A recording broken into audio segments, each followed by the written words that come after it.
ಎಸಳು ಮೊನೆಯೊಂದಾಗಿ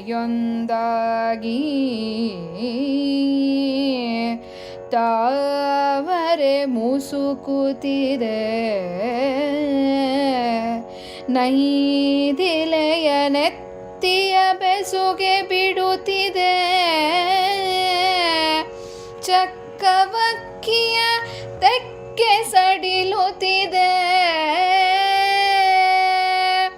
ದೆಸೆ ದೆಸೆಯ ತಾಣಾಂತರದ ಹೊಂಬಿಸಿಲು ಬೀತುದು,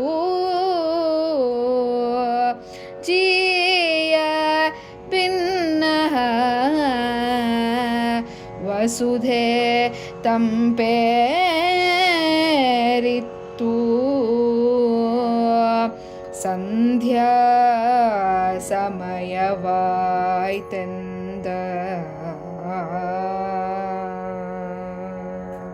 ಧರ್ಮರಾಯ ಶ್ರೀಕೃಷ್ಣನಿಗೆ ತದನಂತರ ಈ ರೀತಿಯಾಗಿ ಪ್ರಾರ್ಥಿಸ್ತಾ ಇದ್ದಾನೆ. ಪ್ರಭು, ಇದೋ ಭಿನ್ನಃ ಭೂಮಿ ತಂಪಾಗುತ್ತಿದೆ, ಅಂದರೆ ಸಾಯಂಕಾಲವಾಗ್ತಾ ಇದೆ. ಹಾಗಾಗಿ ನಾವಿನ್ನೂ ಅರಮನೆಗೆ ಸೇರುವ ಪ್ರಯತ್ನ ಮಾಡೋಣ ಅಥವಾ ಹೊರಡೋಣ ಎಂಬುದಾಗಿ ವಿನಂತಿಸಿಕೊಳ್ತಾ ಇದ್ದಾನೆ.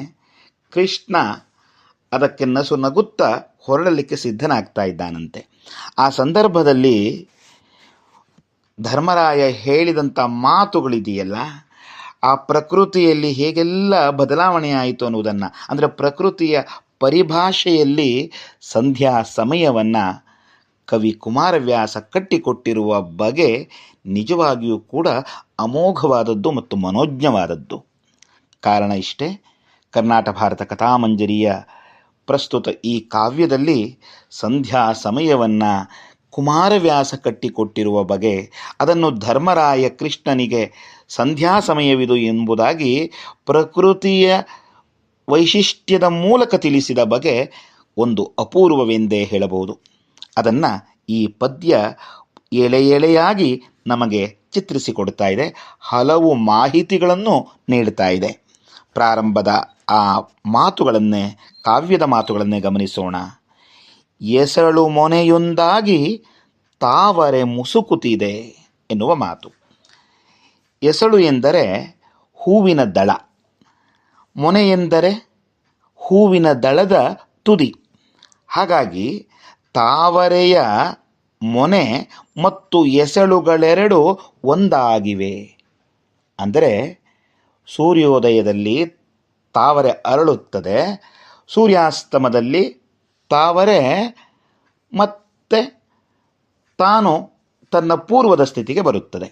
ಹಾಗೆ ಅರಳಿದ್ದ ತಾವರೆ ಈಗ ಮುಚ್ಚಿಕೊಳ್ಳುತ್ತಿದೆ ಎಂಬ ಅರ್ಥವನ್ನು ಮೊದಲು ಕೊಟ್ಟು, ನಂತರ ನೈದಿಲೆಯ ನೆತ್ತಿಯ ಬೆಸುಗೆ ಬಿಡುತ್ತಿದೆ ಎಂಬುದಾಗಿ ಕವಿ ಪ್ರಯೋಗ ಮಾಡಿದ್ದಾನೆ. ಇಲ್ಲಿ ನೈದಿಲೆ ಮತ್ತು ತಾವರೆ ಎರಡೂ ವಿಶೇಷವಾದ ಪದಗಳನ್ನು ಬಳಸಿರುವುದರಿಂದ ಅಲ್ಲಿ ನಮಗೆ ನೈದಿಲೆಯ ವಿಚಾರವಾಗಿ ನೆತ್ತಿಯ ಬೆಸುಗೆ ಬಿಡುತ್ತಿದೆ ಎಂಬುದಾಗಿ ಹೇಳಿರೋದ್ರಿಂದ ತಾವರೆ ಮತ್ತು ನೈದಿಲೆಗೆ ಇರುವ ಪ್ರಧಾನ ವ್ಯತ್ಯಾಸವನ್ನು ನಾವು ಗಮನಿಸಬೇಕು. ಬಂಧುಗಳೇ, ಬಿಳಿ ಬಣ್ಣದ ಕೆಲವು ತಳಿಯ ನೈದಿಲೆಗಳು ಚಂದ್ರಮನ ಬೆಳಕಿಗೆ ಅರಳುತ್ತವೆ ಪ್ರಕೃತಿಯಲ್ಲಿ. ಹಾಗಾಗಿಯೇ ಚಂದ್ರನ ಪ್ರೇಯಸಿ ಎಂಬುದಾಗಿಯೂ ಕೂಡ ನೈದಿಲೆಯನ್ನು ಕರೆಯುತ್ತೇವೆ.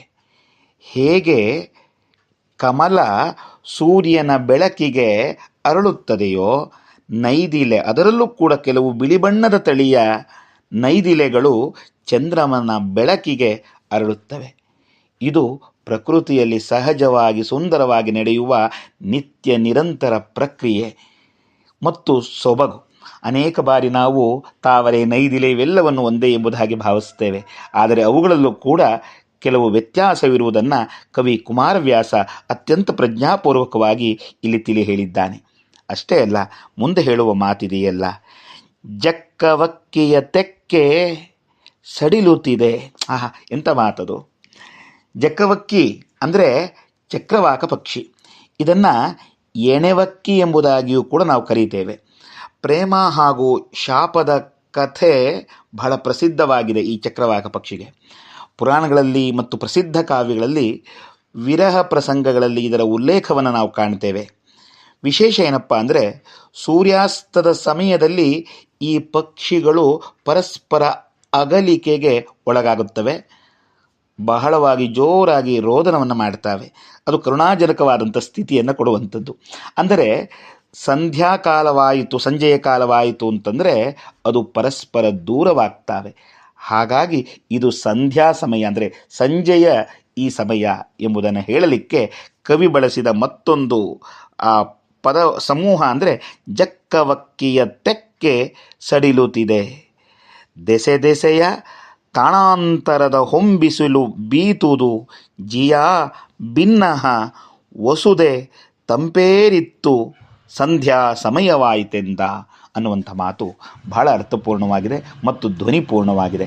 ಅಂದರೆ ಸುತ್ತಲೂ ಎಲ್ಲ ಕಡೆ ಎದ್ದ ಹೊಂಬಿಸಿಲು ಈಗಾಗಲೇ ಮಾಯವಾಗುತ್ತಿದೆ, ದೂರವಾಗ್ತಾ ಇದೆ. ಪ್ರಭು, ಇನ್ನು ನಾವು ಹೊರಡಬಹುದಲ್ಲವೇ? ನಿನ್ನಲ್ಲಿ ಪ್ರಾರ್ಥಿಸ್ಕೊಳ್ತೇನೆ, ಭಿನ್ನಹ ಮಾಡಿಕೊಳ್ತಾ ಇದ್ದೇನೆ. ಭೂಮಿ ತಂಪಾಗಿರುವುದರಿಂದ, ಅಂದರೆ ಸಾಯಂಕಾಲವಾಗಿರುವುದರಿಂದ ನಾವಿನ್ನು ಅರಮನೆಗೆ ಹೊರಡೋಣ ಎಂಬುದಾಗಿ ಕೃಷ್ಣನ ಅಪ್ಪಣೆಗಾಗಿ ಕೇಳುವಂತಹ ಧರ್ಮರಾಯನ ಮಾತುಗಳು ಪ್ರಕೃತಿಯ ಪರಿಭಾಷೆಯ ಮಾತುಗಳಾಗಿವೆ. ತನ್ಮೂಲಕ ಕವಿ ಕುಮಾರವ್ಯಾಸನ ಕಾವ್ಯದ ಸೊಬಗಿನ ಪ್ರತೀಕವಾಗಿ ನಿಂತಿದೆ ಅನ್ನುವುದನ್ನು ನಾವೆಲ್ಲರೂ ಆಸ್ವಾದಿಸಬಹುದು, ಹಾಗೆ ಆನಂದಿಸಬಹುದು. ನಗುತ್ತ ಹರಿ ನಗುತ್ತ ನಿಂದಿರಲು ಕೈ ದಂಡಿಗೆಯವರು ಹೊತ್ತಿದರು ದೂವಾರಿಗೆಗೆ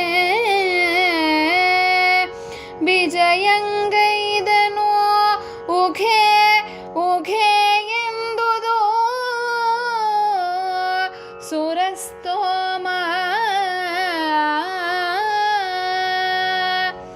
ಬಿಗಿದ ದಡ್ಡಿಯ ಬತ್ತರದ ಬೀಯಗದ ರಾಣಿ ವಾಸದಂದಣ ತೆಗೆದು ನಡೆದುದು ಮುಂದೆ ಸಂತೋಷದಲ್ಲಿ ಯದುಸೇನೆ. ಧರ್ಮರಾಯನು ಸೂಚಿಸಿದ ಸಂಧ್ಯಾ ಸಮಯವನ್ನು ಅರಿತು ಅದಕ್ಕೆ ತನ್ನ ಸಮ್ಮತಿಯನ್ನು ಕೊಟ್ಟು ಶ್ರೀಕೃಷ್ಣ ಹೊರಡಲಿಕ್ಕೆ ಸಿದ್ಧನಾಗಿದ್ದಾನಂತೆ ಪಲ್ಲಕ್ಕಿಯೊಂದಿಗೆ. ನಗುತ ಹರಿ ನಿಂದಿರಲು ಕೈದಂಡಿಗೆಯವರು ಹೊದ್ದಿದರು ದೂವಾರಿಗೆಗೆ ಬಿಜಯಂಗೈದನು ಉಘೆ ಎಂದುದು ಸುರಸ್ತೋಮ ಎಂಬುದು ಪೂರ್ವಾರ್ಧದ ಪದ್ಯದ ಸಾಲುಗಳು. ಕೃಷ್ಣ ತನ್ನ ಸಮ್ಮತಿಯನ್ನು ಸೂಚಿಸ್ತಾ ಇದ್ದಾನಂತೆ. ನಗುತ್ತಾ ಆಗಬಹುದು, ಹೊರಡಿ ಅಂಥೇಳಿ. ಆಗ ಕೂಡಲೇ ಮೇನೆಯವರು ಹತ್ತಿರ ಬಂದಿದ್ದಾರೆ. ಯಾರು ಅಂತಂದರೆ ಅದನ್ನು ಇಲ್ಲಿ ಹೇಳ್ತಾನೆ, ಕೈದಂಡಿಗೆಯವರು ಅಂತಂದರೆ ಕೈಯಿಂದ ಎತ್ತಿ ಸಾಗಿಸುವ ಮೇನೆಯವರು ಅಂತ, ಅಂದರೆ ಪಲ್ಲಕ್ಕಿಯನ್ನು ಹೊತ್ತವರು. ಆ ಪಲ್ಲಕ್ಕಿಯನ್ನು ಹೊತ್ತವರು ತಕ್ಷಣ ಬಂದಿದ್ದಾರೆ. ಕೃಷ್ಣ ಅದರಲ್ಲಿ ಕುಳಿತಿದ್ದಾನೆ. ದೇವತೆಗಳು ಅದನ್ನೆಲ್ಲ ನೋಡಿ ಉಘೆ ಉಘೆ ಎಂಬುದಾಗಿ ವಿಜಯದ ಧ್ವನಿಯನ್ನು ಮಾಡ್ತಾ ಇದ್ದಾರಂತೆ ಸುರಸ್ತೋಮ. ಏಕೆಂದರೆ ಶ್ರೀಕೃಷ್ಣನ ವೈಭವವನ್ನು ನೋಡೋದೇ ಒಂದು ಆನಂದವಲ್ಲವೇ? ಹಾಗೆ ಅಷ್ಟೇ ಅಲ್ಲ, ಬಿಗಿದ ದಡ್ಡಿಯ ಬದ್ದರದ ಬೀಯಗದ ರಾಣಿವಾಸದಂದಣ ತೆಗೆದು ನಡೆದುದು ಮುಂದೆ ಸಂತೋಷದಲ್ಲಿ ಯದುಸೇನೆ ಎಂಬುದಾಗಿ ಉತ್ತರಾರ್ಧದಲ್ಲಿಯೂ ಕೂಡ ಅದನ್ನು ತಿಳಿ ಹೇಳ್ತಾರೆ. ಯಾವಾಗ ಶ್ರೀಕೃಷ್ಣ ಆ ಒಂದು ವಿಶೇಷವಾದ ಪಲ್ಲಕ್ಕಿಯಲ್ಲಿ ಕುಳಿತನೋ ತಕ್ಷಣವೇ ವಿಜಯ ಧ್ವನಿ ಹೊಮ್ಮಿತೋ ಸುರಸ್ತೋಮದಿಂದ. ಪರದೆಗಳನ್ನು ಹಾಕಿ ಭದ್ರಪಡಿಸಿದ್ದ ರಾಣಿವಾಸದ ಮೇನೆಗಳು ಮುಂದೆ ಸಾಗ್ತಾ ಇದೆಯಂತೆ. ಯದುಸೇನೆ ಅತ್ಯಂತ ಸಂತೋಷದಿಂದ ಮುನ್ನಡೀತಾ ಇದೆ, ಅರಮನೆಗೆ ಪ್ರವೇಶವನ್ನು ಮಾಡ್ತಾ ಇದೆ. ಈ ಮೂಲಕ ಕೃಷ್ಣ ಸಂತೋಷದಿಂದ ತಾನು ಪುರಪ್ರವೇಶವನ್ನು ಮಾಡುವುದರ ಮೂಲಕ, ವಿರಾಟ ನಗರಿಯ ಪುರಪ್ರವೇಶವನ್ನು ಮಾಡುವುದರ ಮೂಲಕ ತಾನು ಅನೇಕರಿಗೆ ದರ್ಶನವನ್ನು ಮತ್ತು ಆನಂದವನ್ನು, ಪಾಂಡವರಿಗೆ ವಿಶೇಷವಾದಂಥ ಅನುಗ್ರಹವನ್ನು ಮಾಡಲಿಕ್ಕೆ ಮುಂದಾಗಿದ್ದಾನೆ ಎಂಬುದು ಈ ಪದ್ಯದ ತಾತ್ಪರ್ಯವಾಗಿದೆ. ಮುಂದೆ ಏನಾಯಿತು ಎಂಬುದನ್ನು ಮುಂದಿನ ಪದ್ಯಗಳ ಮೂಲಕ ನಾವು ತಿಳಿಯೋಣ, ಆಸ್ವಾದಿಸೋಣ.